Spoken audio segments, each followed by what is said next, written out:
Hi friends, வணக்கம். Welcome to cookwithgv. இன்னைக்கு நம்ம பிரண்டை தொகையல் செய்ய போறோம். அதுக்கு 1 டேபிள்ஸ்பூன் எண்ணெய் விட்டு நல்லா பிரண்டையை சுத்தம் பண்ண பிரண்டையை போட்டு நல்லா வதக்கி அதை நல்லா வறுத்துருவோம்.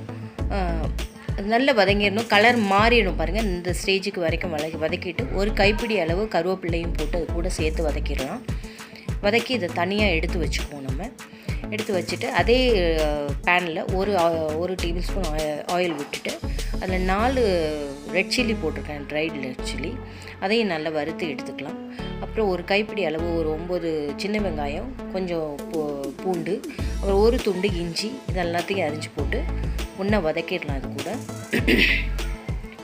நல்லா வதக்கிட்டு ஒரு 3 கொட்டை அளவுக்கு புளி எடுத்துருக்கேன். புளியையும் சேர்த்து நல்லா வதக்கிடுவோம். கூட அந்த புளி வதக்கணுன்னா அந்த வாசனை ரொம்ப நல்லாயிருக்கும். ஒரு 1/2 கப்பு, ஒரு டேபிள் ஸ்பூன் கிட்ட நான் திருவுன தேங்காயும் போட்டு அதில் கூட நல்லா வறுத்துருவோம். இதை எல்லாத்தையும் ஒன்றா ஒரே ஜாரில் போட்டு சேர்த்து அரைச்சிடலாம். இதுக்கு தேவையான உப்பு இது கூட சேர்த்துக்குங்க. நான் வதக்கும் போது போடலை, அது தனியாக போட்டுக்குங்க. இது கூட தேவையான அளவு உப்பும் சேர்த்து இதை நல்லா அரைச்சிட்டு வந்துடணும். நல்லா ரொம்ப மைய அரைக்காமல் கொஞ்சம் கரகரப்பாக, ஒரு சிறு கரகரப்பாக இருக்கிற மாதிரி அரைச்சி எடுத்துடணும். அரைச்சிட்டு வந்துட்டு பார்ப்போம். அது டேஸ்ட் ரொம்ப நல்லாயிருக்கும். இது செய்திங்கன்னா ரொம்ப ஹெல்தி கூட.